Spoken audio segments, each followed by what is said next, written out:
chapter 20 ya. Kita akan ngebahas tentang Quasimodo. Ya, ini adalah sebuah pattern yang sering banget digunakan sebagian besar trader yang menggunakan SND, khususnya menggunakan SND price action. Pada chapter sebelumnya kita udah membahas tentang maximum pain level seperti apa, dan di chapter ini kita akan ngebahas sebenarnya sebuah pola dari Quasimodo yang valid itu seperti apa sih, dan ada beberapa kriteria tertentu bagaimana cara kita untuk menentukan sebuah Quasimodo ini apakah bisa digunakan atau tidak. Ya, oke, biar gak berlama-lama kita langsung lihat di chart beberapa pola dari Quasimodo ini sendiri. Nah, seperti apa sih pola dari sebuah Quasimodo ini sendiri, atau kita sebut sebagai pola over dan atau kita sebut sebagai pola under. Katakanlah Anda lihat ini adalah sebuah pola dari bearish, setup bearish, kemudian inilah pola dari setup bullish. Nah, kalau teman-teman bisa perhatikan bagaimana market sebelum terjadinya sebuah reversal, market membuat sebuah kebiasaan market membuat high lebih tinggi di situ ya, membuat high lebih tinggi. Ini yang kita sebut sebagai over. Kemudian ini membuat sebuah pola yang kita sebut sebagai pola under. Over dan under. Nah, kemudian ketika ini sudah pola terjadi, maka kita bersiap untuk melakukan entry sell. Ini adalah high yang terbentuk, kemudian ini adalah low yang lebih rendah. Biasanya sebuah pola dari Quasimodo ini sendiri berada pada tepat dekat-dekat dengan area dari sebuah left shoulder. Nah, ini adalah sebuah LS atau kita sebut sebagai left shoulder. Maka kita bisa bersiap untuk melakukan entry sell pada sebuah rejection, membuat sebuah pola di mana harga reject dekat-dekat dengan area dari left shoulder itu sendiri. Dengan pertimbangan bahwa Anda bisa meletakkan stop loss di atas dari origin base-nya yang kita sudah bahas sebelumnya tentang reaction versus origin base. Ada beberapa aturan baku yang Anda bisa pertimbangkan. Oke, ini ada contoh bagaimana sebuah pola Quasimodo terjadi. Dan perhatikan yang terjadi adalah bagaimana harga membuat higher high. Ya, ini adalah area supply yang terjadi pada history di masa lalu. Kemudian market membuat higher low, lalu market membuat higher high, dan lalu market membuat lower low. Maka kita bisa expect kemudian harga untuk terjadi sebuah penurunan yang cukup tajam. Ini adalah sebuah gambar yang sempat saya mapping pada beberapa tahun yang lalu, dan mari kita lihat apa yang terjadi saat itu terbentuk. Dan perhatikan ketika kita melihat sebuah pola market membuat higher high, membuat higher low, membuat higher high, dan kemudian akhirnya harga membuat lower low, lalu terbentuk sebuah strong imbalance atau kita sebut sebagai momentum seller. Bagaimana kita bisa dengan akurat melakukan sell pada area bahu sebelah kirinya. Kita asumsi ini sebagai right shoulder. Maka kita akan meletakkan stop loss di atas dari zone dan kita meletakkan TP di low yang terbentuk. Oke, kemudian jika sebuah pola ini terjadi seperti contoh berikut. Menurut teman-teman, apakah pola yang terjadi pada contoh di sini, higher high, higher low, kemudian market membuat higher high, lalu market membuat lower low, apakah ini menjadi sebuah pola Quasimodo? Yes, banyak orang yang mengalami kasus semacam ini, justru ini bukan merupakan sebuah pola Quasimodo. Ya. Nah, ini sebenarnya adalah merupakan sebuah pola yang mungkin terjadi sebuah kegagalan. Mengapa demikian? Karena pada dasarnya ketika Anda menggunakan pola semacam ini, konfirmasi yang terbentuk itu sudah sangat terlambat. Yes, terlambat kenapa harga sudah hit target terhadap sebuah area dari resisten yang berpotensi menjadi area support. Inilah harga yang menyebabkan berpotensi sangat besar sekali untuk membuat harga naik lebih tinggi. Ya. Ini bukan sebuah pola Quasimodo. Nanti kita akan bahas lebih lanjut tentang pola Quasimodo akan seperti apa. Bagaimana perbedaan dengan contoh yang ada di bagian bawah ini? Ya, ini berbeda sekali dengan contoh yang pertama di mana market tidak membuat sebuah engulfing terhadap area demand gitu ya, justru direspon oleh market. Tapi yang terjadi berikutnya pada contoh kasus yang lain, bagaimana market membuat sebuah perbedaan sangat mencolok sekali di mana harga membuat high, membuat low, membuat higher high, lalu market membuat lower low, ya, terjadi sebuah engulf terhadap area demand. Maka ini mempunyai sebuah peluang untuk kemungkinan besar punya chance untuk harga untuk turun dibandingkan harga untuk naik, ya. Walaupun sekali lagi bisa saja pola ini gagal, tetapi at least kita tahu pola-pola Quasimodo yang valid itu seperti apa, ya. Nah, ada beberapa aturan-aturan khusus yang Anda bisa pertimbangkan untuk menjadi syarat sebuah Quasimodo yang valid. Ada beberapa aturan. Yang pertama adalah pastikan nih, yang pastikan yang pertama adalah market tidak hit target. Ya. Jadi sekali lagi bahwa pastikan teman-teman tahu yang Anda lakukan adalah pastikan tidak hit target. Kalau hit target semacam ini maka ini menjadi hal yang sangat-sangat menjadi sebuah masalah. Jadi lupakan sebuah pola Quasimodo jika dia sudah hit target. Justru ketika sudah hit target, tren ini akan berlanjut untuk naik. Kalau Anda menggunakan sebuah pola dari smart money concept, khususnya menggunakan change of character, maka ini adalah sebuah fake charge. Ya, nanti saya akan jelaskan pada materi khusus membahas tentang sebuah market liquidity yang kita sebut sebagai inducement. Khusus untuk SND Mastery, saya tidak akan membahas tentang bagaimana sebuah pola fake charge atau kita sebut sebagai sebuah pola dari inducement itu sendiri. Ya, justru dia akan jadi sebuah pola dari trend continuation yang menjadi alasan mengapa ini gagal. Kemudian ini yang pertama, kemudian yang kedua adalah pastikan pada saat Anda melihat sebuah katakanlah bullish ya. Katakanlah Anda sebuah bullish dari sebuah Quasimodo. Si Quasimodo ini sendiri tidak melakukan engulf terhadap demand higher time frame. Oke, untuk yang berikutnya, yang ketiga adalah teman-teman harus tahu bagaimana mengukur sebuah pola Quasimodo akan katakanlah bicara bullish market. Ketika market membuat sebuah lower low, membuat lower high, lalu market membuat lower low, tapi kemudian market saat naik ke atas, di sini market membuat sebuah pergerakan sideways semacam ini, lalu market naik ke atas, lalu market membuat high lebih tinggi. Oke, pada saat market membuat high lebih tinggi, kemudian dia menciptakan sebuah zone, membuat sebuah area rally base rally di mana sejajar terhadap sebuah left shoulder. Ini adalah sebuah LS. Left shoulder, lalu market membuat higher high yang lebih tinggi.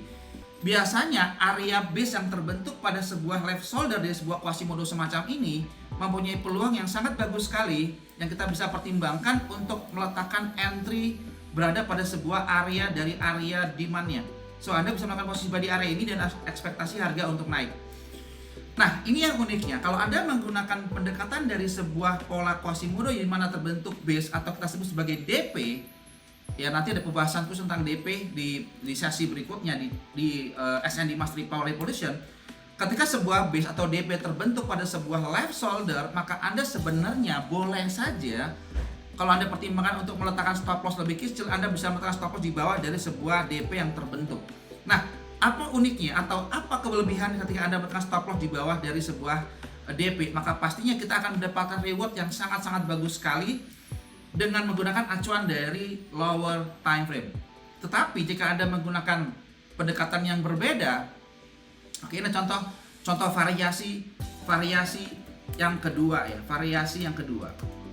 Nah, variasi yang standar yang kita tahu atau yang selama ini dikenal oleh sebagian besar trader menggunakan Quasimodo adalah pola semacam ini. Di mana market tidak membuat DP pada sebuah base yang terbentuk di area ini. So, jika Anda melihat contoh semacam ini lalu dia masuk atau pada area katakanlah area demand katakanlah area demand, maka pertimbangkan bahwa SL yang Anda letakin berada pada base yang ada di bagian bawah sini. Jadi katakanlah ini adalah sebuah area demand membuat drop base rally semacam ini ya. Katakanlah membuat drop base rally.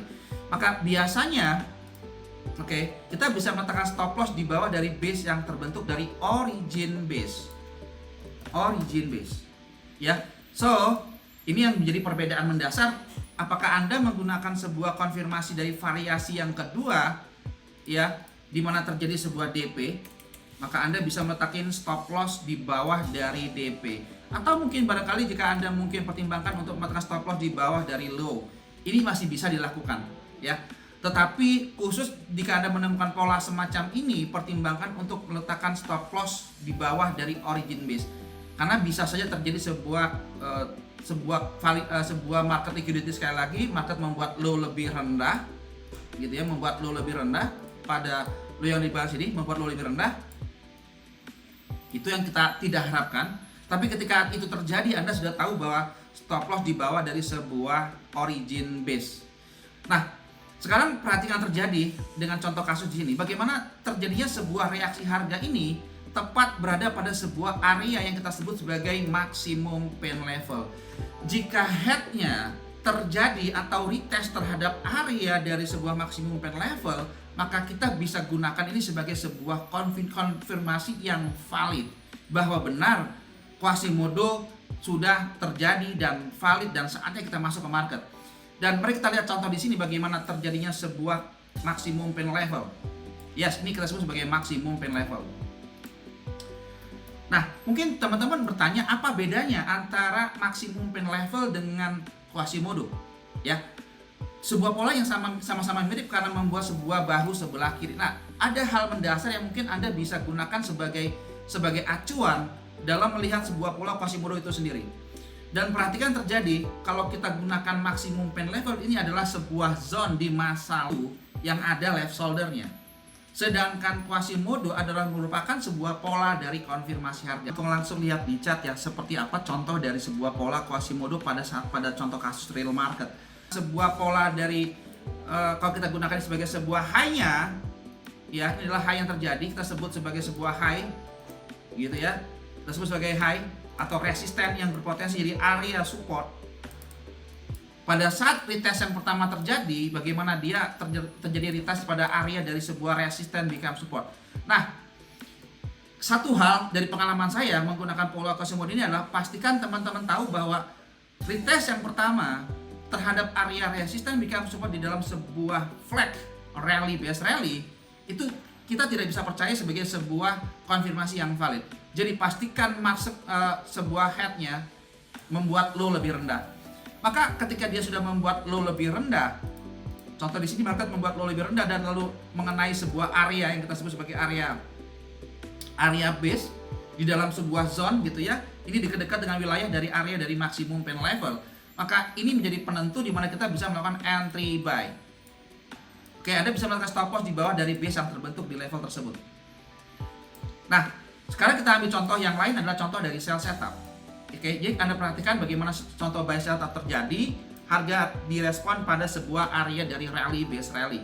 Oke, yuk kita lihat contoh yang berikutnya di bagian atas, gitu ya. Oke, kalau Anda lihat contoh di sini bagaimana terbentuknya sebuah pola yang cukup cantik sekali. Ya, market membuat sebuah pola semacam ini. Kalau Anda lihat tarik garis ini, ini seperti pola membuat sebuah pola tree drive. Ya, bagaimana akan membuat leg 1, leg 2, leg 3. Yes, kita udah tahu bahwa approach-nya sangat bagus sekali membuat sebuah pola dari tree drive. Dan disinilah kita lihat nanti sebagai sebuah konfirmasi harga. Oke, yuk sekarang kita lihat di acuan time frame besar seperti apa. Saya pindahkan ke acuan time frame dari daily. Dan perhatikan terjadi ketika Anda menggunakan sebuah konfirmasi di sini, bagaimana kita bisa lihat market ternyata retest terhadap area dari area bahu sebelah kiri, market membuat high, membuat low, membuat high, lalu market membuat sebuah zone yang cukup cantik sekali. Nah, kalau Anda lihat contoh di sini bagaimana terjadinya sebuah maksimum pain level. Ya, area di atas ini disebut sebagai area NPL. Kenapa? Karena berada pada sebuah zone dekat-dekat dengan area dari left shoulder. Kalau kita gunakan ini sebagai area preferensi, maka sebenarnya ini adalah area dari drop base drop. Di dalam drop base drop, kalau kita zoom di time frame yang lebih kecil, maka kita akan ketemu wilayah di bagian atas ini menciptakan sebuah pola yang kira-kira semacam ini. Market membuat high, membuat low, membuat higher high, lalu market membuat lower low. Yes, ini adalah sebuah pola yang kita sebut sebagai pola maksimum pain level. Ya, jadi biasanya market akan melakukan retest sekali di sini, kemudian naik ke atas, baru akhirnya terjun.